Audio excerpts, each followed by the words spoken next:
غیرقانونی دادن قطعه زمین در مجموع در 196 لحظه جنایت دست داده است. همخیل نمیتونن میپوشن. هیچ کس ندید.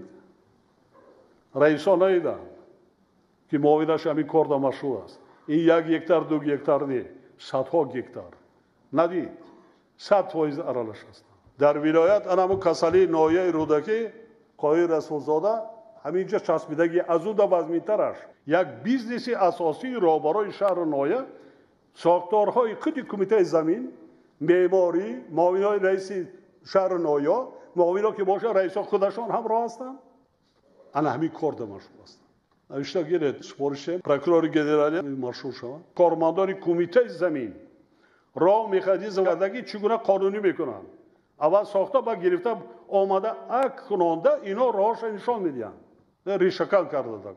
تفتیش کرده برای همچنین نسبت با معاون رئیس شهر کلوب حفیظов رئیس کمیته اداره زمین نایه خراسان حبیب زاده رئیس جماعت دیهاتی ثروت استقلال نایه کوشانیان سعیدов و دیگران با گناه دست داشتن در قانون‌ویرانکنی وابسته به این پرونده‌های جنایتی آغاز کرده شده با حکم سود محکوم گردیدند.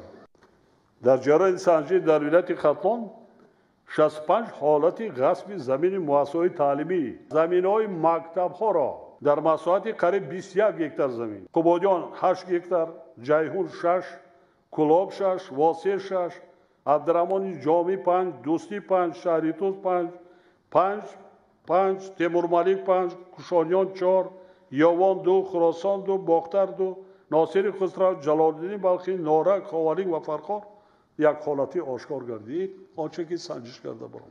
اکثر حالتها با قرار رئیسان شهر نایه تعیینات زمین ها برای بنیاد منزل های اقامتی یا انشاءات خدمترسانی عوض کرده شدند. چخیل من این قرار را بروردیم کو؟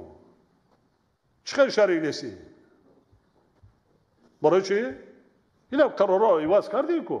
این که خود را بهتره من نیستم من کار ندارم معاون رئیسی من رئیس کمیته معماری رئیس کمیته زمین منم کار کرده میدارم همه اینا کی هستن چی هستن چیکار میکنن به اجازت سپارش شما بلا یک جا دوای نمیکنن ریشتر را نمیکشن.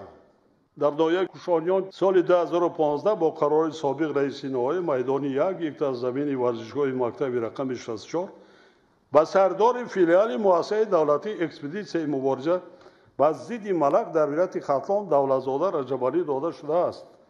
نامبرده این زمین‌ها را به شهروندان برای بنیاد منزل استقامتی فروخته است. مثال دیگر تا امروز مساحت مکتب رقم 12 دهه نوآباد جماعت دیهات توگرک نایه واسع از 8 هکتار به مساحت 1.9 هکتار رسیده است.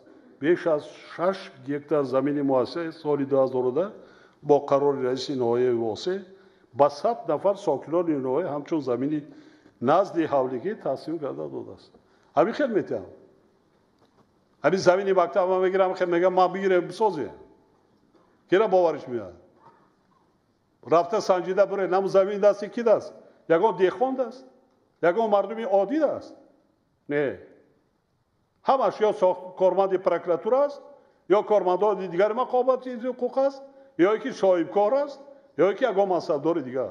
ما ایرا دیدیم در حالت در نایه رودکی وقتی سنجیده میبریم یک رئیس عوض که 2 تاشا 10 تاشا 5 تاشا قریب 10-15 تا رئیس های جماعت در محبس شدن حسابش وای نمیشه تعیین میکنیم وای میشه تعیین میکنیم وای میشه عقوبت میبینیم همه از پروکوروری نایه سر کرده تمامی ساختارهای نظامی همه یک کارمند پروکراتور 25 تا زمین از کجا تامین ولایت قانونی شد؟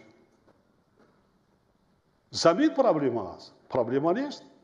ما با قرار حکومت من 10 مراتب 100 مراتب زیادتر ابراز داشتم اگر در زمان 75 سال گذشته اهالی در 73,000 هکتار زمین جدا شده باشد منزل اقامتی نزد حولگی ما در زمان صاحب استقلالی با 140,000 هکتار زمین 1.5 میلیون عائله و ما زمین نزد حولگی دادیم. این یک تاجیکستان دیگر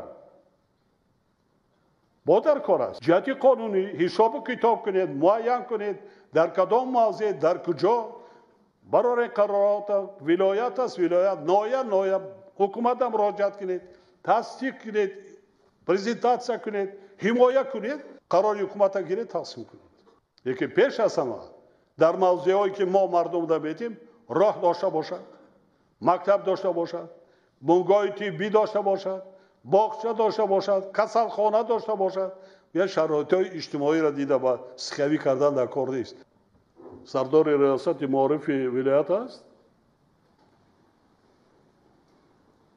چند سال شد 1 سال شد وزیر معارف